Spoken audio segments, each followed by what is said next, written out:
আজি বড়োলেণ্ড শহীদ দিবস আৰু বড়োলেণ্ড যি প্ৰথমগৰাকী শহীদ আছিল সুজিত নাৰ্জাৰী তেখেতৰ আজি মৃত্যু তিথি আৰু 1135 যি শহীদ তেওঁলোকে বড়ো আন্দোলন পৃথক ৰাজ্য বড়োলেণ্ডৰ দাবীৰ কাৰণে আত্মবলিদান দিব লগা হৈছিল আৰু এই সময়ত তেওঁলোকৰ যে চিৰশান্তিৰ কাৰণে ঈশ্বৰৰ ওচৰত প্ৰাৰ্থনা জনাইছো শহীদসকলৰ যি এটা সপোন তেওঁলোকৰ যি এটা বড়ো জাতিক আত্মৰক্ষা আত্মনিয়ন্ত্ৰণ সেল্ফ ডিটাৰমিনেশ্যনৰ কাৰণে বড়ো জাতিক আত্মমৰ্যাদাৰে বিশ্বৰ বুকুত মানে জিলিকাই তোলা যি এটা সপোন আছিল উপেন্দ্ৰৰ যি এটা আন্দোলন আছিল বড়োলেণ্ড যি দাবীৰ সেই দাবীত তেওঁলোকে শহীদ হ'ব লগা হৈছিল আত্মবলিদান দিব লগা হৈছিল তো এনডিএফবি বিএলটি এফছো আন্দোলনৰ 5000ৰ অধিক শহীদ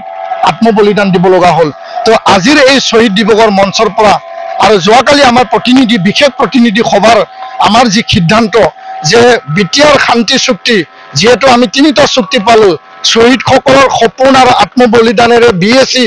বিটিসি আৰু বিটিআৰ সেই চুক্তি যি বিটিআৰ চুক্তিৰ সকলো দফা আখৰে আখৰে ৰূপায়ণৰ কাৰণে কেন্দ্ৰীয় চৰকাৰ ৰাজ্য চৰকাৰক আমি দাবী জনাইছো মোদী ডাঙৰীয়া তৃতীয়বাৰৰ কাৰণে প্ৰধানমন্ত্ৰী তেওঁ অধিষ্ঠিত হ'ল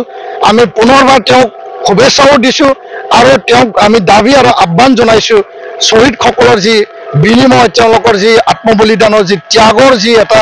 সপোন আছিল যে বিটিআৰ শান্তি চুক্তিত আইনী মৰ্যাদা দিয়া সীমা সম্প্ৰসাৰণ সমষ্টি পুনৰ নিৰ্ধাৰণৰ যোগেদি 60টা সমষ্টি বনাব লাগে আৰু ইয়াত আৰ্টিকেল 280 ডাইৰেক্ট ফাইনেন্সৰ কথা কাৰ্বি আংলঙৰ এছটি হিলৰ মৰ্যাদা প্ৰদান কৰা আৰু অনুষ্ঠান প্ৰতিষ্ঠান শিক্ষা অনুষ্ঠান যি ইউনিভাৰ্চিটি কলেজ ইয়াত স্থাপন কৰিব লাগে সেই সকলো কাম এনডিএফবিৰ যিখিনি কেছ আছে তেওঁলোকৰ যি মানে ৰিহেবিলিটেশ্যন মাটিয়াৰ পৰিয়ালক যি এটা মানে তেওঁলোকক এক্সগ্ৰেছিয়া দিব লাগে সেই সকলো দাবী আমি ৰাখিছো আৰু অহা 6 মাহত বিটিআৰ শান্তি চুক্তিৰ সকলো দফা আখৰে আখৰে ৰূপায়ণৰ কাৰণে আমি দাবী জনাইছো আৰু যদি ডিচেম্বৰ মাহলৈকে এই তৃতীয়টো যি এনডিএৰ যি চৰকাৰ তেওঁলোকে যদি চুক্তি 4 বছৰ যেহেতু উকলি গ'ল সময় সাপেক্ষে পদক্ষেপ যদি নলয় আমি গণতান্ত্ৰিক আন্দোলন গঢ়ি তুলিবলৈ আমি বাধ্য হ'ম আৰু চুক্তি ৰূপায়ণৰ কাৰণে দাবী কৰি পেলাই বড়ো ৰাইজ নিখিল বড়ো ছাত্ৰ সন্থাই গণতান্ত্ৰিক আন্দোলন ৰাজপথত আমি অহা 6 মাহৰ ভিতৰত যদি ৰূপায়ণ নহয় আমি ওলাবলৈ আমি বাধ্য হ'ম আৰু ইয়াৰ কাৰণে আমি যোৱাকালি প্ৰতিনিধি সভাত আমি সিদ্ধান্ত লৈছো হয় চুক্তি ৰূপায়ণৰ ক্ষেত্ৰত বহুতো পলম হৈছে আৰু চুক্তিৰ পিছত আমি প্ৰমোদ বড়ো ডাঙৰীয়াক মানে অধিষ্ঠিত কৰিছো কাউন্সিলখন চলাব লাগে চুক্তি ৰূপায়ণ কৰিব লাগে বিধানসভাত আমি 8জন এমএলএ পঠাইছো বিধায়ক এফসু যদিও গণতান্ত্ৰিক অৰাজনৈতিক ছাত্ৰ সংগঠন আমি কিন্তু ৰাজনৈতিক বিষয় সমাধানৰ কাৰণে এইখিনি পদক্ষেপ লৈছো আৰু ৰাজ্যসভাত ৰুণগৰা নাৰ্জাৰী জিকি গ'ল এতিয়া এই বিধান মানে লোকসভাত কোকৰাঝাৰ 1 নম্বৰ সমষ্টিৰ পৰা জয়ন্ত বসুমতাৰী ডাঙৰীয়া জিকি গ'ল তো কেন্দ্ৰীয় কাউন্সিল আৰু ৰাজ্য গোটেইকেইটি পৰ্যায়ত আমাৰ প্ৰতিনিধিসকল আজি আছে তো তেওঁলোকে যাতে সঠিকভাৱে কাম কৰে আৰু কেন্দ্ৰীয় আৰু ৰাজ্য চৰকাৰে লেহেমীয়া কৰা পলম কৰা কিছু নহয় কিছু ক'তবা নহয় ক'তবা হেতু কেৰম লগাই পেলাই বেছি ঢিগুলীয়া কৰা আমি দেখিবলৈ পাইছো চুক্তি সময়মতে কথামতে হ'ব লাগিব 2024 অমিত শাহ ডাঙৰীয়াই প্ৰতিশ্ৰুতি দিছিল 24 মানে এতিয়া 6 মাহ পাৰ হৈ গ'ল আৰু 24ৰ আগতে তেওঁলোকে আমাক প্ৰতিশ্ৰুতি দিছিল তো ইয়াৰ কাৰণে আমাৰ স্পষ্ট দাবী স্পষ্ট কথা 6 মাহৰ ভিতৰত সকলো দফা ৰূপায়ণ কৰাত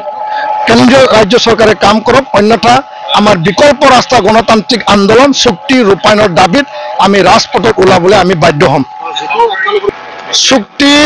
আখৰে আখৰে ৰূপায়ণ কৰিব লাগে আৰু চুক্তি ৰূপায়ণৰ ক্ষেত্ৰত কিয় বিলম্ব হৈছে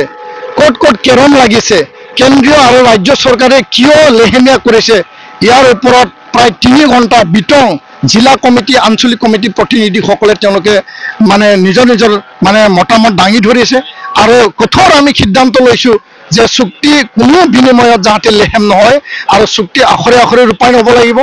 মোদী ডাঙৰীয়া আৰু অসম চৰকাৰক আমি দাবী জনাইছো যে সঠিক সময়ত চুক্তি ৰূপায়ণ কৰক অন্যথা সকলোৰে মতামত যে আন্দোলনত আমি পুনৰ মানে যাব লাগে সেই কথাটো সকলোৱে কৈছে তো ইয়াৰ কাৰণে শিক্ষাৰ লগত জড়িত সমস্যা বা সামাজিক ড্ৰাগছ ৰিলেটেড যিখিনি সমস্যা